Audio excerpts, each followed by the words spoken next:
relógio foi criado à imagem da região.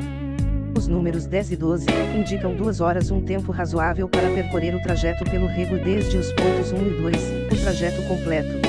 Mas se pode considerar a partida por 2 pontos, em um atravessando a Ponte Pêncil, ou partindo do campinho de Peladas do bairro Olaria. Girando o ponteiro pequeno ao contrário de um relógio normal é o melhor para contabilizar os tempos da caminhada. No aqueduto a metade do trajeto pleno, entra-se definitivamente pela mata até a represa de onde se coleta a água que alimenta o rego. O relógio é mágico, funciona do jeito que for melhor para servir aos seus vários propósitos. Por exemplo, quando a fantasia e a realidade caminham de mãos dadas pelos recantos da região são seguidas pelo ponteiro menor marcando os tempos de paradas entre os pontos de maior atração.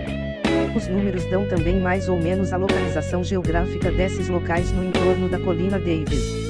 Levando-se em conta o tempo global do percurso é possível controlar o tempo de chegada adiante. Paul levou consigo um sonho de voltar ali um dia e reviver suas aventuras por aquele jardim secreto.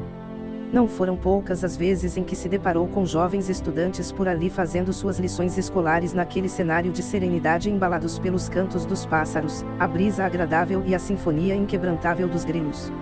Sonhava reviver todos aqueles locais onde antes brincava como se tudo permanecesse para sempre, e voltar quando quisesse.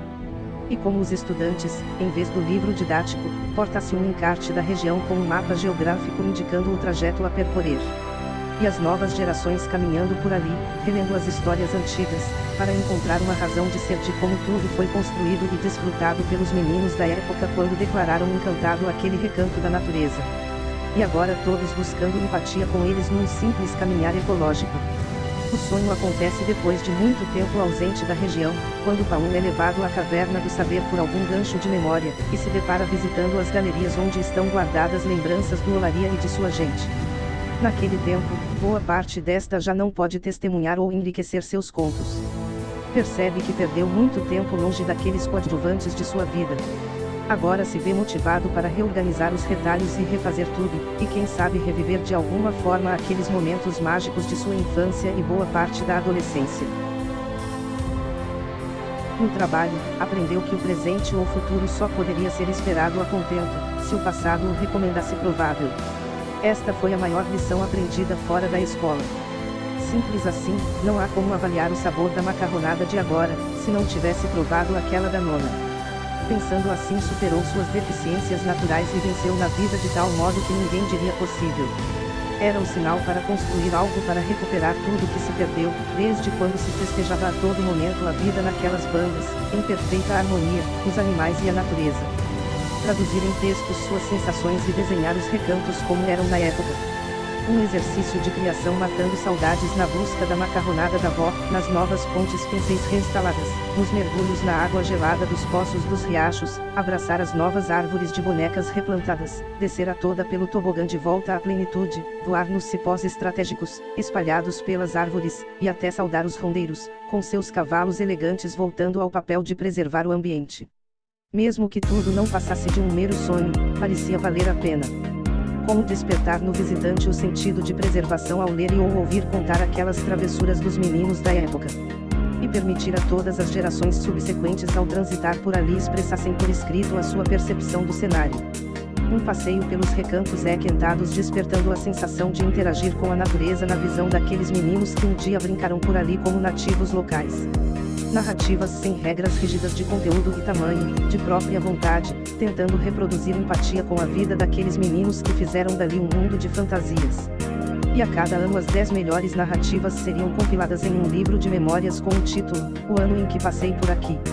Aos 10 melhores autores seria outorgado os créditos da edição e um volume personalizado de presente. Um acervo para a estante de alguém de sua futura geração. Como a coruja no Paulo.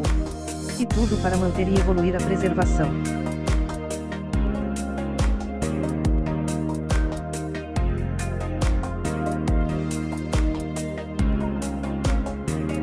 E como é natural, o ciclo do ouro se esgotou.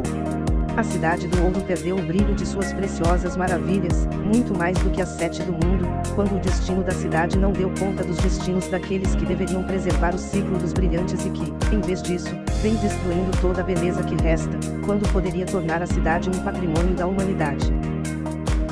e a ignorância, insensibilidade e ganância, daqueles que destruíram a nossa águia redentora, que do alto da casa dos Salles dava aquele abraço no cidadão, a casa do Sr. Davis que poderia ser um hotel de luxo para os visitantes, a viagem no bondinho, que revela imagens lindas da paisagem, percorrendo pontes, margeando o Rio das Velhas, serpenteando colinas, passando por um túnel, e carregando histórias de arrepiar como passar pela Casa da Morte, no Galo, uma casa num morro pelado que destruiu muitas vidas e que poderia ser ocupada por um museu do mundo em homenagem aos heróis que ali perderam sua vida.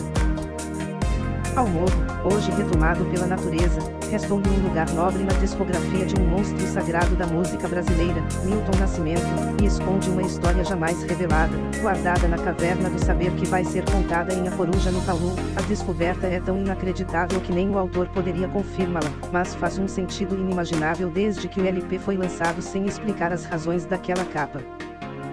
O Rego dos Amores, na época, o mais romântico e aconchegante recanto da cidade, um local fácil de se dizer, sem similar, o restaurante da Pensão Retiro, que escondia as duas maiores mesas de sinuca até então produzidas, vindas da Inglaterra, tudo isto ali quase debaixo do bitume, o fantástico jardim do Hospital Morro Velho, no meio da vegetação, com seus canteiros de flores de vários tipos predominando bucas de lobo de cores e matizes diversos que encantavam aos olhos pela beleza e o aroma.